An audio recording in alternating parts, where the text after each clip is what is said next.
Hai, Assalamualaikum, selamat sore semuanya Sobat Kisi, apa kabar kalian? Ketemu lagi bareng sama saya Ligwina Hananto dan saya hari ini take over akunnya koreainvestment.id. Jadi kamu Sobat Kisi jangan terkaget-kaget kalau lihat aku lagi hadir di sini karena aku punya tugas nih. Beberapa episode akan ngobrol bareng sama banyak narasumber finansial yang keren-keren banget dan aku tugasnya untuk jadi host. So welcome everybody. Yuk kita sapa-sapa dulu ya, ada siapa aja nih. Hello, hello, hello.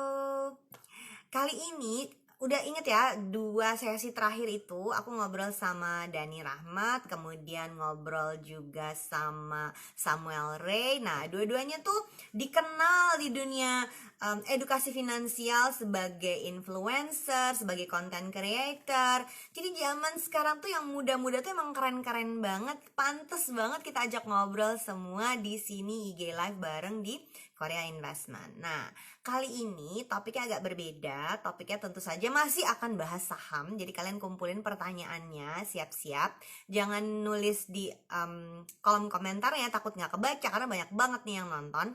Kalian bisa di question box, klik di situ, kasih pertanyaan kamu di situ supaya nanti aku gampang untuk sortirnya.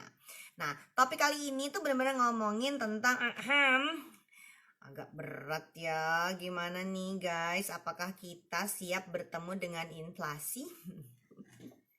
Kalau ketemu inflasi terus gimana dong gaji kita ya? Nah, kali ini ayo kita ngobrol bareng sama satu lagi orang yang pasti udah ditunggu-tunggu sama kalian. Banyak banget nih followernya, banyak juga yang menjadikan dia sebagai panutan, the beacon to learn financial. Namanya Ruby. Aku kenalnya Ruby dulu. Sekarang orang lebih tahu dia sebagai Felixandro nama akunnya. Gak masalah karena Ruby ini punya pengalaman investasi segudang. Dan ayo kita korek-korek sama-sama nih kira-kira investasinya paling banyak di mana ya. Tadi Rubinya udah bergabung, tapi aku mau sapa-sapa dulu nih Sobat Kisi yang udah hadir hari ini. Yuk kita cek-cek. Coba ada siapa aja. Tadi paling atas ya. Paling atas tadi ada Gloria, hai Gloria. Kemudian di bawahnya Gloria tadi ada Putri Larasati, Firdaus, Jess, hai Jess, apa kabar? Terus siapa lagi nih tadi di bawah-bawahnya? Zikri Darmawan. Terus ini susah banget scrollnya loh. Juanda, kemudian Fahreza Akbar, Erviana Ratna, Adia Diwasastri, kemudian ada Gria Kopi, ada Hudan, ada Anis Simbolon, Revianta, Januari, dan lain-lain. Oke, are you ready? Mari kita menyapa Ruby. Mari. Go. In 5, 4, 3, 2, 1. Semoga internet baik-baik saja. Itu dia hadir. Hai Rom. Halo. Oh, lagi di jalan sepertinya. Iya. Ini lagi ngadem dulu sebentar nih. Iya, memang panas banget di luar ya. You do take Betul. care. Lagi kena macet kah? Iya, tadi lagi kena macet terus pikir, udahlah menepi aja sebentar. Ngobrol dulu selesai baru kita lanjut jalan lagi. Sih, itu dia. Sampai di jalan buat IG Live-nya. Komitmen memang luar biasa ya untuk jadi content creator. Rob, Hmm. how are you? Coba dulu dong Sobat kita yang bergabung bareng sama kita hari ini. Halo teman-teman semua yang baru join, welcome. Hari ini kita akan ngomongin gimana caranya meresponi inflasi ya. Kayaknya sih ini agak-agak kebalik ya. Kalau aku tuh sebenarnya pengennya menginterview kebalik nih, ngobrol Loh, sama giliran kalian sekarang mas Mbak Wina interview ya. kita Karena balik justru kebalik. Karena mungkin teman-teman yang follow aku dari lama udah tahu gitu. Aku selalu menggaungkan bukunya Mbak Wina yang memang Ada waktu itu hadir pertama kali bukunya di aku sini baca. ya yang udah 10 Nah, tahun ini ya. itu dia. Tunggu Gitu. ya Tapi tanggal ya mungkin mainnya ya. Kalau aku bikin buku lagi aku akan jalan-jalan ke podcastnya Ruby sama Aryo. Aku udah bilang. ditunggu. Rob, Uh, kita hmm, ngobrol dulu. Ruby ini dikenal oleh banyak orang sebagai orang yang memang rajin banget bikin konten ya, creator. Tapi bukan ya. sembarang konten creator karena I can sense dari semua konten yang lu bikin itu craftily curated, dipikirin, ada Ya. deep thinkingnya tuh kelihatan banget. Thank Lebih you, juga thank you. undang kan ke Camp Financial untuk ngobrol-ngobrol dan bukan orang yang cuman ngomong doang gitu. Ada pemikiran-pemikiran dalam banget tuh dari obrolan-obrolan sama Ruby nih. Hmm, Jadi kalau hmm. kita kilas balik dulu ya proses perjalanan karirnya Ruby tuh kayak apa sih sampai ke titik yang hari ini sampai menemukan the job ya. Obviously you're enjoying doing it kan. Iya, iya. Mungkin mungkin kalau teman-teman di luar sana akan ngeliatnya kayak wow, Ruby menemukan the perfect job gitu ya. Tapi Tapi enggak mungkin gitu ya, is it the perfect job gitu.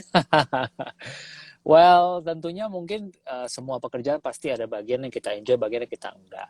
Cuman ya karena udah melewati perjalanan ya teman-teman ya, by the way, disclaimer, saya usia 35. Jadi jangan bandingkan saya dengan teman-teman yang sekarang baru lulus kuliah umur 20 terus kayak, I want the perfect job like Mas Ruby. Oh, it's a journey. It's Gitu a kan. journey, at least It's a 15 years journey. making loh kalau udah Yes. umur 35 berarti kan. Exactly, betul. Jadi, I don't think you find a perfect job, tapi you sort of create it. Maksudnya apa? Ya Oh betul, wow, okay. So you awal-awalnya created yourself, ya. Yeah.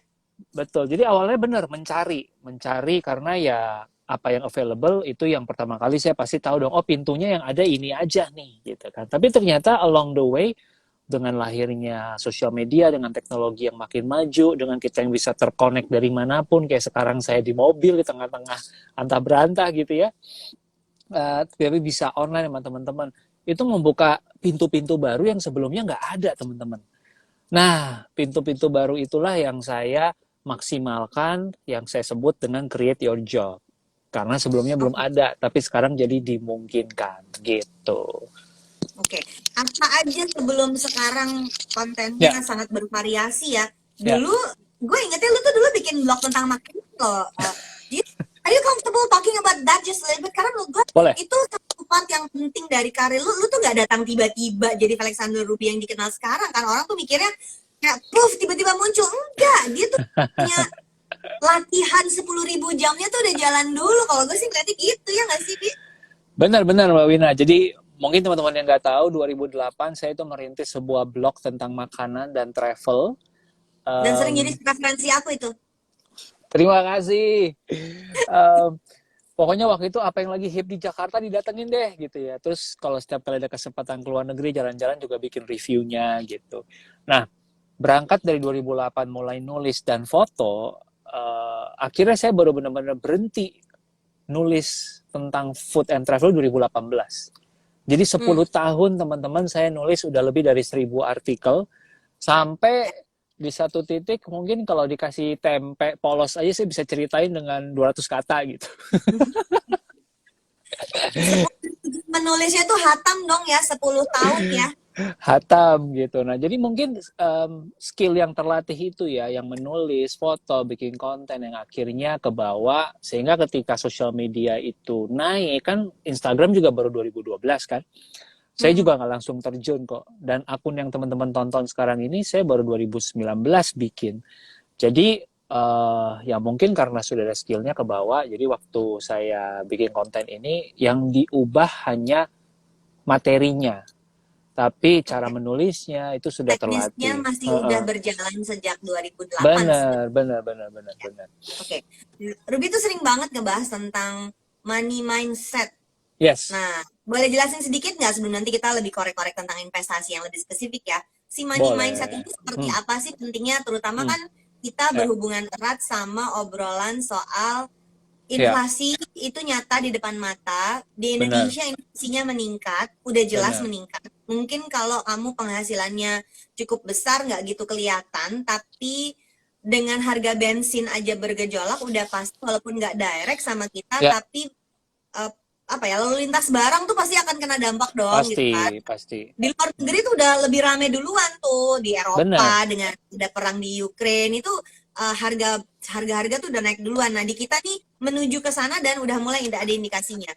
Money mindset kayak apa yang Ruby suka ceritain sama followernya, yang Hmm. akhirnya banyak justru ini yang bikin diikutin banyak orang. Oke, oke, oke. Em, Sebentar saya ganti kacamata dulu. Kacamata tadi sebenarnya agak buram. Sama aku kalau nggak lihat ini nggak bisa lihat, nggak bisa baca. Oh, lain lagi masalahnya itu ya. Eh, jadi money mindset buat aku sebenarnya lebih ke pola pikir yang menurut saya akhirnya akan mempengaruhi hubungan kita dengan uang. Karena cara kita melihat uang, cara kita memaknainya akan turun ke tindakan kita sehari-hari gitu. Makanya aku juga sempat ada satu podcast yang baru aku bikin juga, judulnya Money Actually. Di situ kita ngebahas bagaimana cara seseorang itu dibesarkan akhirnya akan mempengaruhi pola pikir dia, mempengaruhi hubungan dia sama uang. Di salah satu narasumber kayak gini, dia bilang dari perempuan gitu ya, dia bilang dari semenjak dia kecil dia udah ngerasain bagaimana orang tua dia itu hidup dari utang ke utang, ya. Wow. Sehingga di rumah dia udah familiar dengan teriakan-teriakan orang tuanya yang kalau berantem soal utang nggak lunas, dan dia udah familiar dengan yang namanya debt collector, Wow. gitu. Jadi Oke. bayangkan kalau dia semasa kecil Painful sampai ya, jadi ya memori tentang uangnya ya. exactly, memori uangnya tuh anxiety gitu, ya kan? Terus akhirnya ketika dia besar, salah satu yang dia pegang sampai sekarang adalah saya nggak mau ngutang, apapun Hmm. situasinya. Kalau saya mau beli sesuatu ya cash, kalau saya punya cash berarti saya Oke. sanggup. Nah itu kan bisa berarti baik, artinya nggak utang, tapi juga di case lain mungkin bisa jadi kurang pas. Misal dia mau beli Jadi ketat rumah, banget tuh. iya, misalnya beli rumah properti yang nilainya mungkin kalau dia mau nunggu cashnya mungkin lama banget gitu kan. Apalagi sekarang lagi inflasi gitu kan. Bisa tiba-tiba by the time dia udah kekumpul duitnya, harganya udah naik lagi gitu kan. Nah, nah jadi itu kan mempengaruhi banget tuh. Nah, makanya aku banyak menggaungkan si money mindset itu. Gitu sih, Mbak. Jadi relationship sama uang itu akan mempengaruhi cara kita mengambil keputusan-keputusan gitu ya. Bener, dan kalau kita udah besar dengan itu 10-15 tahun kan udah apa ya, udah masuk ke bawah sadar ya. Susah kan Mm-mm. ngebalikannya kan. Jadi paling Terbenamkan di dalam otak ya itu ya. betul, paling nggak minimal kita sadari itu dulu sehingga kita bisa melakukan intervensi kalau perlu gitu. Oke. Let's call the elephant in the room, si inflasi ini. Oh yes, mari. Apa yang harus kita lakukan? Apa nggak harus sih? Apa hal-hal yang bisa kita lakukan dari Oke. Ruby personal itu seperti apa? Karena kan nggak bisa Hmm, dihindari ya, akan ya, akan terjadi nih. ya, Pasti terjadi. Cuman besar kecilnya tuh tergantung Indonesia bisa melewati badainya kayak apa. Nah, kita secara betul. personal beda sama public policy ya. Ini Mm-mm, disclaimer ya, sobat Kisi, kita nggak ngomongin public policy gimana pemerintah melalui ya, masa inflasi tinggi ya, tapi kita sebagai personal, sebagai individu, ya. bagaimana hal-hal yang menurut Ruby bisa kita lakukan secara individu untuk berhadapan sama inflasi. Oke, yang paling pertama mungkin masih nyambung sedikit sama si money mindset tadi ya. Jadi kalau teman-teman mungkin punya money mindsetnya beda, mungkin akan triknya sedikit berbeda, nggak apa-apa ya. Nah, ini versi saya dulu gitu. Kita punya versinya, jadi sobat Kisi nanti boleh juga share versi kalian. Versinya Ruby Betul, gimana? betul. Mungkin Mbak Wina juga bisa digantian tato dong. Nah, Waduh. kalau aku tuh berangkat dari yang dengar ini kan pasti lebar banget ya. Mulai dari Mm-mm. teman-teman yang mungkin penghasilan UMR sampai mungkin penghasilannya udah 2 3 4 5 kali UMR gitu. Sehingga kita harus mengakui dulu bahwa teman-teman penghasilan UMR dan penghasilan mungkin di atas 10-20 juta itu pasti akan treatmentnya beda gitu. Jadi yang paling pertama adalah realistis dulu sama kondisi kita. Kalau kita memang sekarang let's say di gaji UMR ya intinya kan gimana kita bisa menaikkan penghasilan dan menjaga pengeluaran supaya nggak terlalu heboh gitu. Nah, di kita yang penghasilan UMR kan untuk bisa menaikkan penghasilan tuh cenderung butuh proses ya, nggak secepat itu gitu. Jadi buat saya ya ya udah nahan pengeluaran dulu yang paling pertama gitu loh. Di mana Kita pos-pos yang masih kunci bisa gitu ya. kita hemat betul. Contohnya nih pengeluaran yang tanpa sadar tuh ternyata bisa gede banget. Saya sempat sampai bikin hitungannya karena saya mencoba untuk bisa relevan sama teman-teman ini gitu. Spotify misalnya teman-teman gitu kan. Ya, aduh jadi nyebut, nggak apa-apa deh. Ya Dan teman-teman misalnya kita suka streaming gitu kan. Sebulan misalkan streaming 50.000 kalau single seorang diri. Tapi teman-teman tahu nggak ada fitur yang bisa nyari teman-teman berbarengan. Let's say bisa Spotify share. Family bisa sharing itu per orangnya jadi 20.000. Wah kan lumayan gitu. Kalau kita setahun kan tuh udah 300 ribuan gitu yang bisa kita hemat. Nah buat kita yang gajinya mungkin udah besar itu kecil. Tapi buat mereka yang UMR lumayan loh. Itu bisa menghemat gitu kan. Nah, berikutnya lagi kita bicara streaming apa lagi itu baru satu. Ini kalau kita bicara streaming film gitu kan, kita bicara membership yang lain lagi, yang setiap bulan berulang. Itu menurut saya sangat mungkin. Lalu saya juga sering ngomongin soal teman-teman yang suka ngopi. Ini kita udah masuk ke ranah lifestyle. Saya nggak bilang teman-teman nggak usah ngopi, tapi 35.000 satu cup itu sebulan tuh 1 juta gitu loh. Buat yang gajinya UMR 5 juta, 35.000 satu cup itu sebulan jadi 1 juta ya. Oh my god. ya kan? Iya ya Kalau ternyata ya. ya kan kalau kita gaji UMR ya masa 20% hilang ke kopi gitu kan. Ya sekali lagi kalau teman-teman udah sanggup gaji udah di atas ya nggak Nggak masalah. Tapi masalah. kalau yang Ya. UMR, ayo kita lebih bijaksana dulu. Bisa nggak kopinya kita beli drip bag yang harga 10.000, rasa nggak berubah. Saya bahkan tahu bisa kasih teman-teman beberapa brand kopi yang saya suka banget, yang specialty kopi, yang jualan drip bag satu gelasnya bisa 10.000. Ya kan? Berarti kita menghematnya luar biasa loh teman-teman. Dari 1 juta sebulan jadi 300.000 sebulan. 600.000 buat orang yang penghasilannya 5 juta. Itu angka yang Gede. besar. Lebih dari Angka yang 10%. besar. Ya. Exactly. Nah, jadi itu dulu. Yang pertama menurut saya kalau money mindset. Realistis sama kondisi kita. Nah, baru sekarang kita bicara yang agak liar nih, gitu ya. Yang lain-lainnya, gitu. Yang lebih bebas, gitu. Apa Ini, tuh? ini terserah deh mau The edge bracket of mindset yang lebih liar apa Ruby? penghasilan berapapun gitu maksudnya Mbak, gitu loh. Oke. Iya, yang baru kita bicara berikutnya. Menurut saya tetap dalam konteks inflasi nomor satu investasi dulu sih. Nomor satu investasi kalau kita udah bisa menyisihkan gitu ya. Kenapa investasi ya? Mbak Wina pasti juga udah hafal di luar kepala ya. Instrumen apa saja yang bisa mengalahkan inflasi, ya kan? Jadi kalau inflasinya di atas 5%, maka investasi apa aja yang kira-kira di atas 5%? Aku kasih contoh kasus aja nih, Mbak. Contoh ya, ini kita disclaimer ya Ruby ya. Jadi ini adalah contoh dan belum tentu hasilnya di realitas persis angkanya segitu karena harga di pasar berubah-ubah ya. Halo, suara saya aman? Silakan. Oke. Nah, saya kasih contoh aja ya Mbak Wina karena saya seneng ngulik properti gitu kan. Rumah yang saya suka sempet naksir ya kan di area ya Jakarta Barat yang orang-orang tahu Puri Indah gitu ya atau area Permata Buana gitu. Itu di tahun 1990 rata-rata rumah waktu itu tuh sekitar 140 meter persegi. Harganya teman-teman bisa tebak berapa? Tahun 1990, ya silahkan tulis di kolom komen. Ya. Yang benar nanti akan saya kirimin buku saya. Tuh, dikasih hadiah loh, IG Live kita nyala dikasih hadiah loh. Mumpung lagi rame nih, 145 orang. Ayo, yang bisa nebak. Saya kasih waktu 10 detik lagi. 10, 9, 8, 7, 6, 5. Harga rumah tahun 1990 di area Puri Indah, luas 140 meter persegi. Harga berapa? Orang pertama yang nebak langsung bener. Shirley Abrila. Ya. Shirley, kamu langsung DM ya. Di screenshot ya. Nanti DM saya.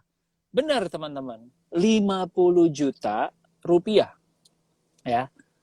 Kemudian fast forward ke tahun ini nih, 2022. Rumah yang sama, harganya udah 4 miliar lebih. Ya.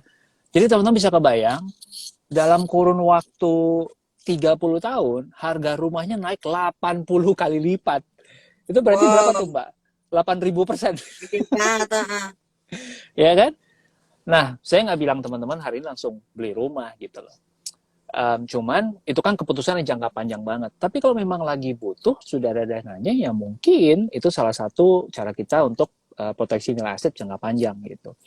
Nah, itu baru satu contoh. Yang kedua, tentunya saham. Saya kebetulan lumayan banyak Mbak investnya juga di saham, jadi saya bisa bilang berdasarkan pengalaman ini benar-benar bisa beat the inflation ya.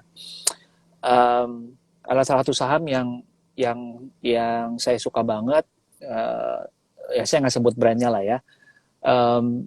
tahun 2000-an ketika pertama kali dia IPO itu nilainya sekitar 300-an, sekarang nilainya udah sekitar 8 ribuan gitu. Artinya apa? 17 tahun kenaikannya 23 kali lipat. Nah, itu kan contoh-contoh yang Bentar, sudah, bentar. Biarkan Sobat Kisi mencerna dulu itu. iya, Jadi waktu IPO harganya 300, sekarang harganya udah iya, 8.000. Jadi dalam 17 iya, tahun dia naik 23 kali 23 lipat. kali lipat. Iya, iya. Bukan Artinya, 100%, 200% ya. iya, 23 kali lipat. betul. Jadi kalau kita bicara inflasi yang 5% itu jadi kayak, oh ya udah gitu.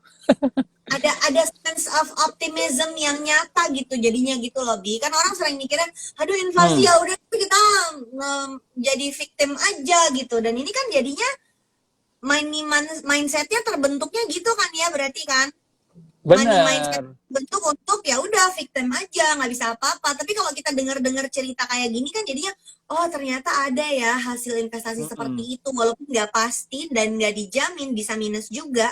Tapi skalanya pasar modal tuh seperti itu gitu. Ini banyak yang nggak tahu cerita itu.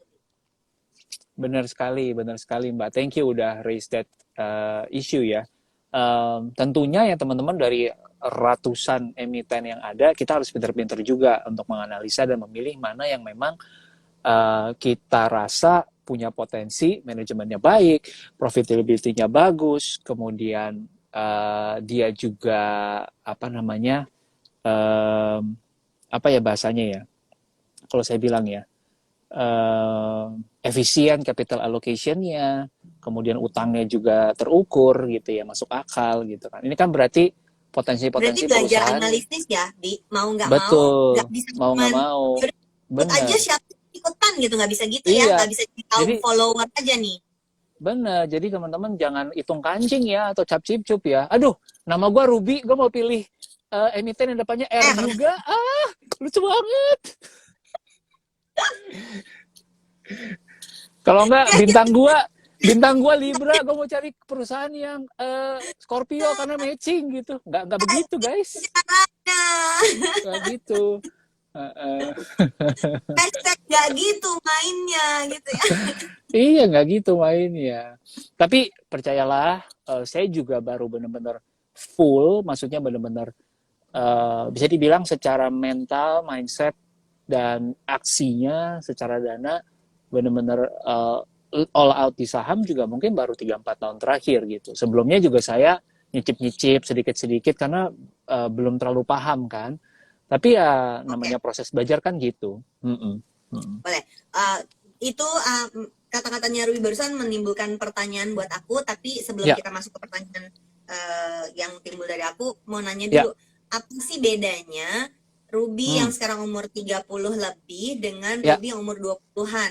Dari ya, sisi money mindset sama dari hmm, sisi aktivitas investasinya, bedanya kayak apa tuh? Karena ini pasti banyak banget ya, ya hmm, Sobat Kisi yang hmm, masih pada muda-muda, baru mulai pada kerja, bingung mau mulai dari mana. Ini banyak banget yang bertanya dan aku sering kali mikirnya beberapa orang tuh mungkin memang belum siap investasi ya nabung dulu aja. Tentu saja kita mau semua orang investasi, tapi hmm, hmm, kayaknya ada titik di mana you are ready gitu loh. Nah, apa ya, bedanya money mindset di umur 20-an dulu waktu Ruby baru ya.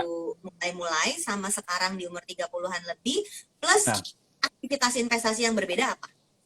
ya. Very good question. Saya suka sekali ini pertanyaannya. Waduh, beda emang kalau financial Makanya aku jadi host aja. educator yang ngulik tuh beda ya. Um, Gimana, Bi? Coba. Pasti seru jadi banget gini, nih jawabannya. ini kalau pengalaman saya, umur 20 kebetulan saya karena dari kecilnya sudah dididik untuk nabung, buat saya nabung tuh nggak pernah jadi isu. Oke. Ya, Jadi itu jadi autopilot gitu ya, auto aja udah, nabung. iya tadi relationship with money saya udah dari kecil ya. Kita hidup dari zaman susah, kalau ada duit nabung dulu coy, gitu. Hmm, Jadi hmm, hmm, dari hmm. kecil udah begitu. Nah, cuman yang bikin saya beda dan bikin saya sadar adalah saya jago nabung, saya punya habit yang baik yaitu invest dan saya saranin teman-teman di umur 20-an bangun habit itu. Tapi di umur 30 saya baru sadar, saya juga harus pinter belanja. Suka Nah, aku. Menarik karena nih. kita Orang pasti nggak dia bingung. Kenapa belanja harus dibahas? Bukannya itu berarti boros? Nggak gitu kan berarti kan? Apa nggak gitu. jawabannya berarti? Karena Kenapa gini, belanja penting? belanja tuh jadi penting karena gini, seringkali kita justru nggak diajarin gimana caranya belanja yang bijak kan, gimana belanja yang pinter gitu. Hal simpel, saya sekali lagi karena saya suka properti gitu ya Mbak. Berapa banyak dari teman-teman di sini yang lagi nonton yang pernah dengar cerita, baik kalian, kalau nggak kalian, teman-teman kalian, yang beli properti, kemudian propertinya mangkrak dan nggak selesai sampai sekarang, malah duit kalian mau nyangkut. Aku aja pernah. Pernah ya Mbak ya. Akhirnya selesainya gimana Mbak? Akhirnya rejeki aja, tato ada yang mau beli. Oh Jadi gitu. akhirnya uang hasil jual jual properti itu cepet-cepet kita beliin tanah. Karena takut Nah, kalau uang nyangkut aja nanti hilang. nah itu kan cerita yang akhirnya Tapi kita jadi itu perlu nggak belajar. bisa terjadi tiap hari gitu. Orang yang Bener, beli nggak ada tiap hari gitu. bener. Nuh, ada nih muncul satu nih, Firdaus Kid yang bilang pernah Firdaus gitu juga kan. bilang, Ada lagi Get Tall yang bilang juga saya gitu kan. saya Artinya apa? Kita nggak cuma harus belajar cara nabung dan invest, tapi juga belajar cara belanja yang benar. Terutama untuk pengeluaran-pengeluaran yang raksasa ya. konsekuensinya bisa tahunan, bisa sepanjang usia bahkan kalau kita bicara properti kan. Ya. Itu pertama. Contoh lain misalnya, kalau kita masih di properti juga, anggaplah pilih rumahnya udah tepat, lokasi udah benar, tapi kita kurang bijak untuk memilih KPR yang sesuai kapasitas kita gitu. Ya. Akhirnya kita stuck di KPR yang mungkin ya case yang sering terjadi. Waktu masa promo tuh menggiurkan rate-nya, tapi abis masa promo selesai, ajubile bunganya gitu kan. Nah, Nah, dapat salam dari pernah kena 16%. bayangin teman-teman 16% loh. Gila, ya kan? Nah, itu kan akhirnya juga kita mesti pinter-pinter quote-unquote belanja gitu. Karena kalau kita nggak kritis, kita nggak perhatikan dengan baik, kan sayang uangnya yang sebenarnya bisa kita pakai buat hal-hal lain. Gitu sih. Nah, itu yang menurut saya jadi bedain banget umur 20 dan 30. Oke. Jadi di umur 20 sama 30, money mindsetnya sangat penting, bukan cuma soal nabung aja. Mungkin kalau di awal umur 20-an seperti itu, begitu usianya lebih tinggi di umur 30-an, ada satu skill yang harus kamu mastery juga nih, yaitu Ya, berbelanja ya. Itu menarik banget karena berbelanja itu ternyata soal mengambil keputusan. Jadi kamu mesti riset, mesti cari hmm, tahu, mesti hmm, membanding-bandingkan betapa hmm, pentingnya. Oke. betul. Aktivitas investasinya, Bi, yang Ya, membedakan Ruby di umur 20-an dengan di umur 30 kayak apa? konsisten ya, padahal tadi saya mengelak, tapi ternyata diingatkan kembali. Oke, ini bagus karena teman-teman perlu tahu bahwa cara saya memaknai investasi juga berpengaruh dengan profesi yang saya ambil. Yes. Gitu. Maksud saya gini, karena saya profesinya adalah pengusaha, yang cenderung lebih beresiko teman-teman, sehingga di investasi saya waktu umur 20-an, 30-an itu sampai sekarang juga, saya cenderung lebih moderat, sedikit konservatif. Jadi saya bahkan nggak berani yang super high risk di investment saya, karena untuk menyeimbangkan hidup, kalau pekerjaan saya sehari-hari udah high risk, investment saya juga high risk, aduh, mana bisa saya Bisa bawa jalan minyak kalau kaki malam. berjejak bumi ya kalau kayak gitu ya. Iya, benar. Jadi saya juga harus realistis sekali lagi bahwa ya I can only take so much risk in my life. Dan untuk saat ini yang saya berani untuk eksekusi lebih adalah di profesi atau di bisnis saya gitu. Yang investmentnya saya akan coba untuk yang lebih moderat gitu. Oke. Nah, mungkin profesi Kalau teman-teman beda lagi kita gitu. ya masuk ke saham gitu ya, kan tadi Ya, Ruby bilang cukup banyak investasi di saham, tapi betul. Ruby bilang investasinya merasa cukup moderat. Yang dimaksud Ya, dengan cukup moderat padahal masuk saham yang kita semua tahu ini adalah high risk ya. investment, yang dimaksud lebih moderat walaupun masuk ke saham tuh gimana sih, Bi? Alokasinya. Jadi Ah, saya oke. saya nggak Menarik nih. 100% di saham, udah gitu aja. Gitu. Sementara Oke. mungkin di luar sana saya punya banyak teman-teman yang umur 20-an yang mereka full time investor. Nah, oke. Gitu. Jadi dia memang udah setiap hari Senin sampai Jumat ngulik pasar saham, analisa, punya waktu di sana, masuk akal dong untuk dia 100% Hmm. di sana. Kalau saya kan enggak gitu. Coba nih Sobat Kisi, ada nggak yang bisa ketik di kolom komennya IHSG terakhir tuh angkanya berapa? Wih, Tadi sebelum mulai online aku sama Ruby ngobrol dulu chatting. Di jangan lupa ya jam 4 kita mau IG live ya. IHSG berapa ya hari ini? Itu betul aku cek dulu karena nggak sempat cek tiap hari. Itulah kenapa kalau mau investasi di saham kita perlu kayak hmm, nyebur ke kolamnya ya Bia. Perlu nyebur ke betul, kolamnya, betul, dengerin, cari tahu gitu. betul. enam ribu Betul. banget nih HP-nya 457. 6.000 udah berapa bulan lalu itu? 6.000 banget nih. Nah, Santi bilang 7112. Tuh, udah mulai kayak Wah. mantau. Astariska lebih detail lagi. 7112,45. Wah. Jago Mulai nge-Google. keluar nih semuanya nih yang berminat investasi saham mulai pada komentar nih. Oke, kalau punya pertanyaan Sobat Kisis, jangan lupa silakan masuk ke question box-nya biar nggak ketelingsut ya di dalam komen. Kalau komen kamu Yes. ramaikan aja nggak masalah, tapi mau tanya masuk ke situ. Sosok Anggra bilangnya 7112,449. Oke. Tapi kita lanjutkan pertanyaannya ya. Jadi Lanjut. ada nih orang-orang yang kau mendang-mending. Ya. Daripada mending B, daripada B mending C. Terus aja dia mendang-mending gitu. Akhirnya nggak ngambil-ngambil keputusan. Sama banyak banget Tuhannya kalau di medsos tuh gini, lu enak kalimatnya tuh sering banget, mulai pasti lebih sering banget ya ketemu yang kayak gitu. Lu enak gini, lu kan Iya, kaya, iya, iya. enak ono, lu kan iya Hmm. sih, Hmm. memang privilege ya. Ya, Tapi banyak orang lupa bahwa orang itu punya starting line. Jadi ada hmm. effort sampai ke titik yang sekarang kamu lihat dan saksikan Ya, sebagai kata-katanya successful gitu ya. Nah, untuk yang betul. baru memulai karir umurnya Ya, 20-an, mungkin baru pada lulus kuliah, mungkin hmm. baru mulai dapat pekerjaan, sebanyak-banyaknya duit dari orang tua kalau mulai kerja tuh kan gajinya ya segitu-gitu aja. Mau gajinya ceritanya langsung di startup dapat puluh-puluh juga cuman segitu-gitu aja. Everybody start somewhere kan. Nah, buat yang Hmm. baru mulai ini, kalau mau Ya, investasi, apa yang mesti mereka siapkan nih? oke, oke. Mungkin buat tadi ya, kita sebut kaum mendang-mending gitu ya, yang gaji gaji pas-pasan, catat dan jadikan ini kaos, ya, di print besok. Buat yang gajinya pas-pasan, lifestyle-nya dipas-pasin dulu, oke? Nah, teletek banget itu barusan. Oke, jadi ternyata ke diri sendiri dulu ya, nggak bisa enak aja lu enak, ntar dulu. Jadi lifestyle-nya juga harus dijagain berarti ya dia. Iya, lifestyle dipas-pasin dulu, teman-teman. Bahasa saya itu, ya, kenapa? Ya, supaya ada yang bisa disisihkan. Itu dulu kan. Mau kita gajinya berapapun, kalau nggak ada yang disisihkan, ya apa yang mau diinvest, orang nggak ada Habis. sisanya. Gitu. Nah, jadi lifestyle-nya dulu. Gaji pas-pasan, lifestyle-nya dipas-pasin dulu. Nah, dari yang disisihkan dipakai buat apa? Ini pertanyaan berikutnya, ya kan?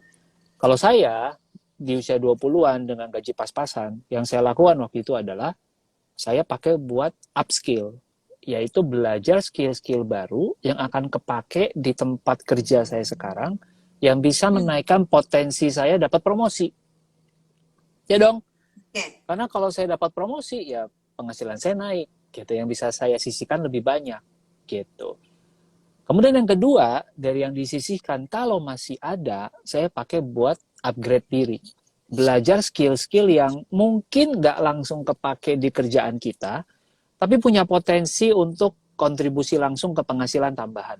Contohnya, saya Oke. waktu itu belajar fotografi, ya, sehingga Sabtu Minggu saya bisa punya side job, nerima kerjaan foto.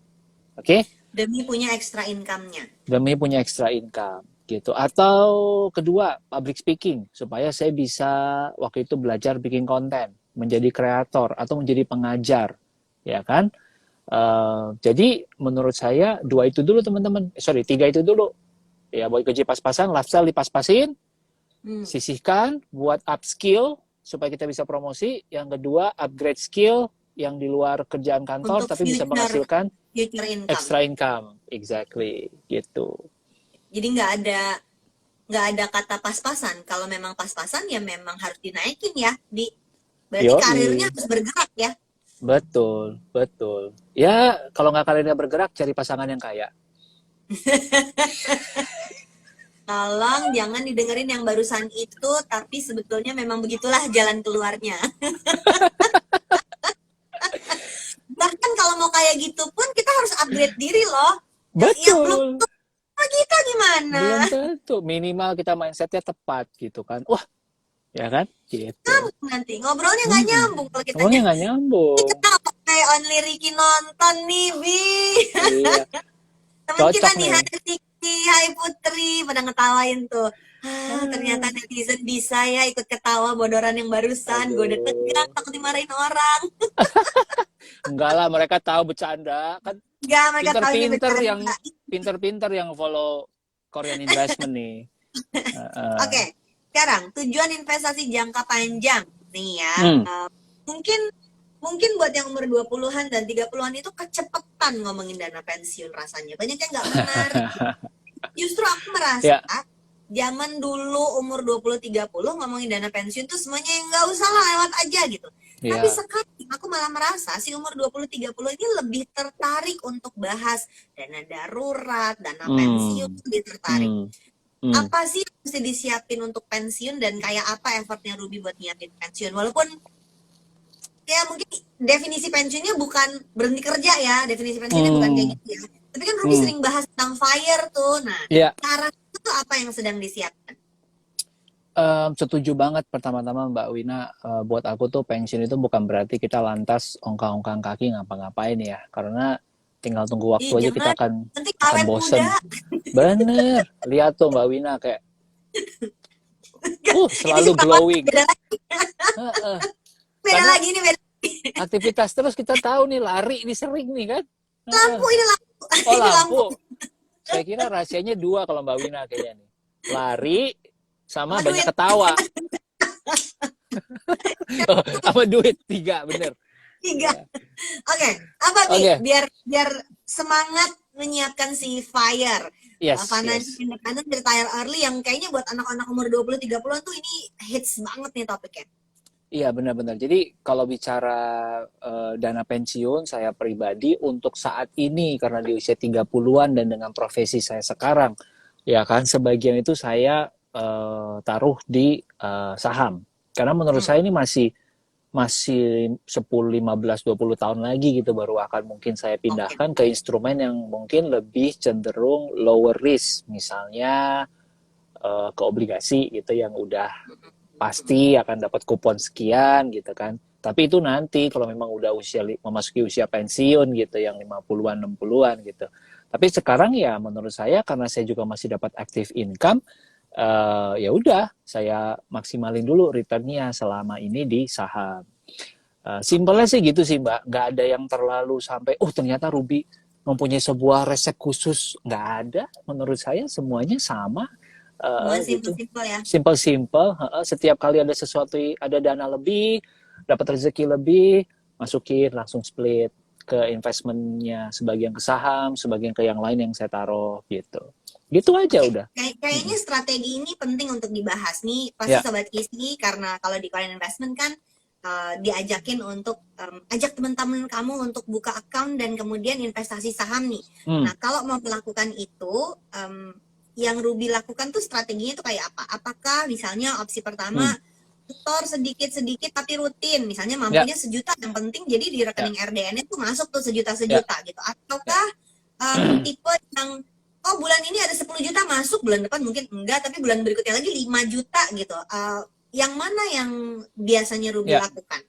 Ya, kalau saya sih sesimpel kapan karena kan manusia itu kan sangat gampang tergoda ya teman-teman ya. Jadi sebelum ini uangnya berubah Jujur banget. menjadi bentuk-bentuk lain yang akan saya sesalkan, ya kan? Mendingan sesegera itu masuk langsung saya alirkan dia ke tempat dia berada seharusnya, ke pohon-pohon yang seharusnya dia berbuah gitu ya. Bukan menjadi gadget atau menjadi apa gitu. Itu jadi Jadi jam. jadi jam. Tawa aja lagi saya investasi jam. Itu jadi Suka jam. Jadi risiko investasi terbesar adalah belanja sendiri. belanja sendiri. Nah itu kalau saya Oke. ngelakuinnya gitu Mbak. Jadi kapan saya misalkan lagi dapat rezeki lebih udah langsung trigger pertama adalah ini harus dialokasikan dulu nih gitu. Itu yang ini aku menyebutnya struktur rezeki ya, dan mungkin Ya. dia punya istilah yang lain. Kalau yang gajian tetap tuh mesti kayak apa? Ntar mungkin Ruby by projects kan, ada project apa, dapat uang berapa persen dari situ masuk. Nah, berapa persen dari penghasilan itu yang kemudian dialokasikan ke saham? Jawaban simpelnya sih sebanyak-banyaknya. Oh, sebanyak-banyak ya. Oke, oke, oke. Iya, jadi Soalnya dari eh, Rizky nanya berapa persen yang di saham Kak Ruby gitu. iya kayaknya aku susah untuk ngasih tahu berapa persennya ya teman-teman. Tapi lumayan besar lah ya, lumayan besar. Dari total aset tuh lumayan besar. Jadi gini, kalau buat teman-teman yang mungkin kerjanya kantoran gitu ya, yang mungkin Hmm. punya Berarti penghasilan gajian bulanan, rutin kan mereka ya? gajian rutin, menurut saya ya setiap bulan dialokasikan aja langsung gitu loh. Udah, saya yakin juga teman-teman yang dengerin di sini pasti udah punya budgeting sendiri kan. Udah tahu Ya. setiap bulan pasti keluar berapa buat transport, keluar berapa buat makan, keluar berapa buat mungkin merawat diri gitu ya. Nah, ada sisa berapa ya itu memang udah langsung dialokasikan buat investment. Buat aku sih gitu sih. Karena Ya. kalau kita udah gini, banyak cara untuk kita menuju ke goal keuangan kita gitu. Um, tapi saya percaya jalur yang paling sustainable, yang bikin kita tetap quote unquote waras, tetap bisa enjoy life, tetap bisa punya balance, nggak sampai anxiety, ya cara yang bertahap pelan dengan bangun habit yang konsisten gitu. Karena konsistensi pada akhirnya akan mengalahkan mereka yang sesekali cuannya Yang kelihatannya cuma gede cuan, cuan, cuan, cuan, cuan gitu kan. gitu. Ya tapi cuma sekali dua kali dalam hidup gitu. Padahal ya sebenarnya yang konsisten pelan-pelan itu yang akan lebih menghasilkan dalam jangka panjang buat aku Ya. gitu. Kayaknya perlu kita mengingatkan diri kita lagi kalau ada orang yang kelihatannya tiba-tiba dia berhasil 1, 2, 3 gitu ya. Kita belum tentu bisa ngikutin yang itu. Kemungkinan Ya, besar sebagian besar dari kita itu justru take the long road yang pelan-pelan tapi konsisten tadi ya, Bi ya. betul, betul, Ya. betul. Jadi bersiaplah, kalau anak lari bilangnya bersiapnya untuk maraton gitu. Kita nggak lari kenceng tiba-tiba gitu. Tapi Bener, persiapan yang panjang dan bener. atur strategi supaya napasnya cukup banyak. Ini yang nanya tiba-tiba udah banyak banget. Jadi aku Uh, mesti mengintip question ayo, box-nya ya, Bia. Mari let's kita go. tanya satu-satu. Pertanyaan yang pertama. Uh, Pertanyaan dari Muhammad Chandra Negara. Betulkah kalau kita mau dapat dividen besar per tahun, perbanyak satuan lot saham yang kita punya? Oh Pertanyaannya iya, kayak gitu. ya sebenarnya kan ya namanya dividen kan bergantung sama emang berapa banyak saham yang kita punya gitu. Ya kan? Ya anggaplah dividennya kurang lebih 10%. Kita cuma punya sahamnya senilai 10 juta ya kita dapatnya 1 juta gitu kan ya. Hmm, Ya benar sih nggak salah. Jadi saya nggak tahu itu gak salah. pertanyaan Itu apa gak salah. pernyataan. Itu gak salah. Tapi berarti harus pilih saham yang mana yang bagi dividen ya, Bi? Benar, benar, benar. Nggak selalu bagi dividen juga kan. Ya dan Gak nilainya juga selalu ya. kadang-kadang Aku bervariasi minggu gitu. lalu habis baca berita perusahaan Mm-mm. yang tahun ini memutuskan tidak bagi dividen. Oh, Jadi oke. ketika kita beli saham tertentu dengan niat dividen, hati-hati juga. Hmm, Bisa-bisa kita akan ketemu sama, kalau RUPS-nya bilang nggak bagi dividen, berarti kan nggak ada pembagian dong kalau kayak gitu kan. Jadi siap-siap betul. kemungkinan seperti itu. Betul. Oke. Kalau kamu mau Jadi selalu kita ada cek. dividen, kalau kamu mau ada Mm-mm. selalu ada dividen, belilah saham sampai kamu menjadi saham mayoritas. Jadi waktu di RUPS kamu bisa bilang, harus! Jadi kamu, Saya nggak mau tahu, jadi harus! kamu yang harus menentukan. Iya, betul. Ini pertanyaan dari Astrid, dan ini banyak banget mahasiswa yang sangat tertarik buat investasi. Astrid tanya gini, kok buat Oh, yang baru kuliah dan belum punya penghasilan, langkah pertama yang harus dilakukan apa? Mungkin ini mengulang sedikit yang tadi Ruby ya, udah sebutin, tadi boleh loh, silakan. ya.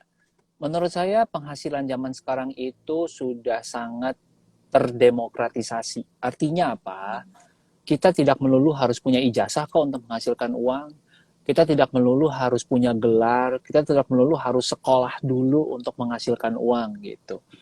Berapa banyak orang sekarang yang menjadi reseller barang-barang di sosial media dan di e-commerce yang bisa menghasilkan omset beberapa juta setiap bulannya untuk mereka hidup. Banyak loh. Dan berapa banyak di sini yang mungkin bisa menjadi pebisnis uh, MLM gitu ya. Produk yang Ya, memang orang sudah oh jangan percaya. dianggap remeh. Kalau yang berhasil, Exactly. tinggi banget penghasilannya. Mm-mm. Betul. Itu kan waktu kamu menjadi agennya MLM kan nggak ditanya, kamu lulusan apa? Kalau nggak S1 saya Enggak, nggak terima. Nggak ada kan? enggak, Ya kan? enggak. Gitu. Nah, jadi sebenarnya yang pertama itu jangan mengecilkan dulu dengan situasi kamu gitu. Bukan berarti kamu nggak punya pekerjaan dan baru lulus SMA tuh, lulus kuliah tuh kesempatannya jadi kecil. Enggak gitu. Banyak yang bisa dieksplor. Nah, itu yang pertama. Lalu yang kedua, banyak profesi-profesi baru yang sebenarnya dulu nggak ada, sekarang ada banget. Kalau kamu memang masih mau nyari pekerjaan yang tetap, sambil ini di tengah-tengah, sambil nyari pekerjaan, kamu coba cari freelancing yang kecil-kecil gitu yang bisa menghasilkan uang. Itu banyak banget loh teman-teman. Contohnya nih ya, saya punya ada 5 sampai 7 ya, saya lupa-lupa ingat 5 sampai 7, pokoknya angkanya ganjil. Orang anak kuliahan yang standby ya, dikontak setiap bulan sama saya untuk bikin subtitle buat YouTube saya. Oh wow, oke. Satu video 15 menit itu value-nya sekitar 150 sampai 200 ribu. Kan lumayan. Makanya banyaklah support YouTube saya supaya saya bikin banyak video ya, jadi banyak juga Bisa yang istilahnya bener. sapan, gaya banget nggak Iya, sih istilahnya sapan sama anak-anak supaya mereka punya penghasilan juga. bener gitu. Nah, Iya, itu kan contoh gitu. ya Bi. Belum lagi kalau teman-teman mau reach out ya banyak banget loh YouTubers yang itu rate kalau kita ngebuat subtitle yang bahasa Indonesia tok gitu. Kalau kita convert bahasa Indonesia ke bahasa Inggris, rate-nya sedikit lebih tinggi. Nah, jadi saya rasa kesempatan-kesempatan itu kan nggak ada kayak 5-10 tahun yang lalu gitu kan. Sekarang Ya, ya. terbuka gitu. Nah, jadi menurut saya cari peluang-peluang itu pasti ada. Nah, saya ngebicara itu panjang-panjang intinya buat bilang bahwa walaupun kamu muda, ada peluang untuk menghasilkan penghasilan tanpa harus selalu kerja kantoran. Itu aja. Ya. Itu dulu. Jadi buat yang masih pada mahasiswa atau yang belum dapat pekerjaan, jangan Ya. berpikir dulu, aku tuh nggak punya penghasilan, gimana mau investasi? Ya berarti harus punya penghasilan dulu dong gitu. Yoi. Kalau investasi berarti duitnya udah ada ya guys. Jadi mari kita siapkan ya. Mari kita siapkan. Jangan bilang dulu, aku nggak punya penghasilan. Nggak bisa dibantu kalau kayak gitu. Kamu yang bisa mengubah hidupmu sendiri. Oke, mari kita ambil lagi pertanyaan berikut. Ya, yang mana ya? Yang mana ya? Tadi ada yang nanya berapa alokasi saham, udah dijawab. Ya, banyak alokasinya ujungnya. Banyak alokasinya. Oke, ini nih menarik nih. Dari Firdaus, Pak mau tanya, kunci konsisten nabung saham itu gimana? Kalau lagi turun itu di average down, kalau lagi naik, gimana caranya buat bisa lanjutin investasi? Pada akhirnya kan itu pilihan ya menurut saya Mbak Wina ya. Kalau kita memang tahu game yang kita mainkan itu game yang long term, yang memang jangka panjang banget, ya kenapa harus sayang gitu. Kalau memang itu sebuah perusahaan yang baik, yang berkualitas, manajemennya bagus, masih profitable, potensi ke depannya masih baik, mereka mengalokasikan capital mereka dengan sehat,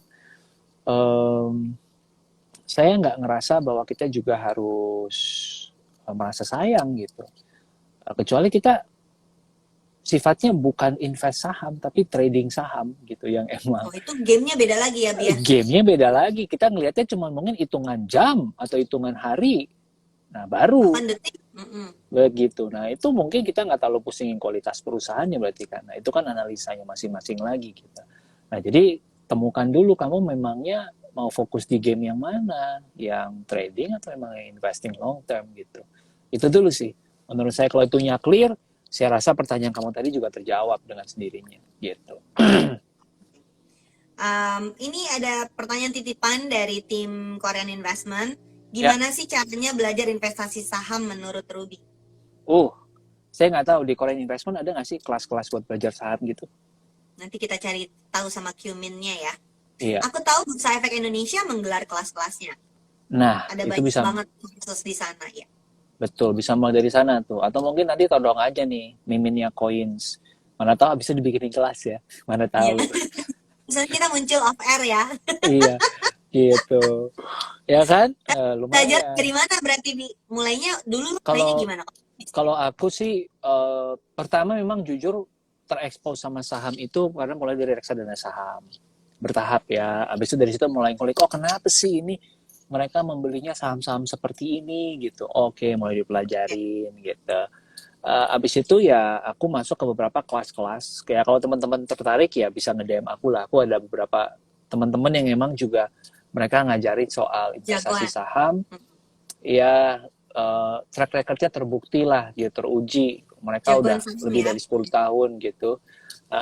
Nah, jadi Tapi yang paling penting menurut saya dari pengalaman belajar tentang investment saham ini adalah punya komunitas yang tepat sih Mbak Wina. Oke. Bersama teman-teman Mm-mm. yang memang tertarik juga ya. Jadi obrolannya ke sana ya nggak sih, Bi? Benar, benar. Jadi kita juga kadang-kadang nggak ngerasa kita yang paling pintar atau kita udah pasti bener nih gitu. Ada yang selalu menjadi penyeimbangnya dalam diskusi gitu. Dan kadang-kadang kan kalau kita bicara saham ya, teman-teman kita yang mungkin bekerja di sebuah industri tertentu, dia lebih paham industri tersebut. Lebih paham. Misal, iya, saya lagi ngulik-ngulik emiten FMCG nih. Oh, ternyata punya teman yang kerja di perusahaan FMCG gitu. Nah, dia kan lebih tahu, oh Ruby, ini tuh margin segini nggak masuk akal, ini masuk akal. Oh, ini profit segini tuh bagus enggak, ini sehat enggak, ongkos dia segini tuh bagus apa enggak. Nah, itu akan datang insight-nya dari mereka yang paham industrinya gitu. Atau misalkan saya punya teman yang kerja di dunia pertambangan, dia kan bisa kasih tahu saya insight yang saya nggak tahu karena saya nggak paham, nggak turun ngerukin batu bara gitu kan. Nah, tapi dia bisa kasih saya insight gitu. Nah, jadi komunitas itu akhirnya menurut saya jadi memperkuat ya analisa kita juga gitu. Gitu. Ini menarik karena IHSG itu dari minggu lalu all time high kan. Jadi Betul. Mm-mm. mungkin yang hari ini emang turun 15 poin atau 0,21%. Mm. Tapi kemarin tuh all time high. Jadi pada saat pasar saham di luar pada rontok, IHSG enggak. Ya, IHSG-nya waktu itu all time high. betul. Bahkan dolar sama rupiahnya masih kuat gitu. Sampai Ya. hari ini baru Mm. dolarnya naik jadi 15.000. Mm. Dan ini tuh semacam konfirmasi buat kita bahwa investor retailnya Indonesia yang lokal itu udah jauh lebih kuat dibandingkan 10-15 tahun yang lalu. Ya. Dan itu buat aku apa ya? Kalau dibilang kebanggaan lebay ya kayaknya ya. Tapi memang sebagai orang yang udah lama ada di dunia financial literacy, Ya. perjuangan orang untuk lebih sadar investasi tuh buahnya tuh mulai kelihatan sekarang nih, Bi, kalau aku ngeliatnya gitu. Benar. Benar. Ya Jumlah kan? investor kan juga jauh bertambah Jumlah banyak investornya ya. jauh banget. Mm-mm. Jadi buat kalian Sobat Kisi, jangan ragu-ragu untuk buka account dulu kalau menurut aku. Kalau ragu-ragu investasi itu wajar dan sangat manusiawi. Tapi jangan ragu-ragu Mm. untuk buka account dulu. Siapin dulu mau berapa yang bisa disetorin ke RDN-nya. Baru berpikir. Baru, Aduh, benar. investasinya yang mana ya gitu. Ya nggak Benar. sih? Karena kalau lo nggak pernah buka account-nya, lo nggak pernah setor buat investasinya, lo tuh nggak pernah punya komitmen buat praktek kalau menurut aku gitu. Benar. Dan gini teman-teman ya. Ini bukan promosi ya. Tapi beneran deh. Kadang-kadang ketika lu ngerasa momentumnya baik dan lu pengen masuk, tapi lo belum punya RDN-nya, terus baru daftar, antriannya butuh 3 hari, Ketinggalan. Iya, butuh lima ketinggalan. hari. Abis itu udah kayak, ya seandainya gue udah punya Iya, dari dulu.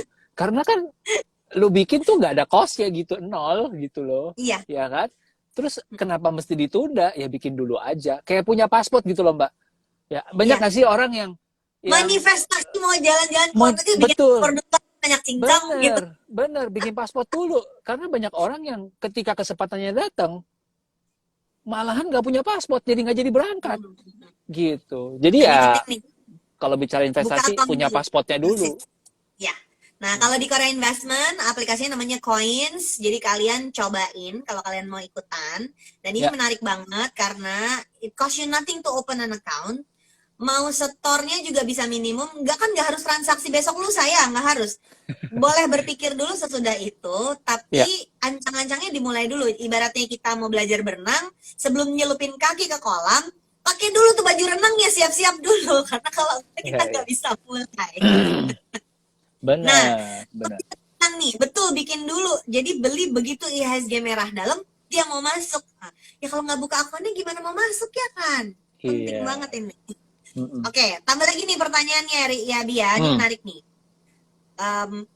Profil resiko konservatif tapi mau coba investasi saham. Triknya gimana biar bisa tidur nyenyak? Nah, ini sekali lagi aku sama Ruby disclaimer, kami bukan influencer saham, Ya. kami juga bukan analis pasar modal, jadi nggak bisa Ya. ngasih rekomendasi kalian mesti ngapain. Tapi kalau ngomongin dari mindset, ngomongin dari maju mundurnya kita sebagai investor buat mulai, aku yakin Ya. Ruby bisa jawab nih.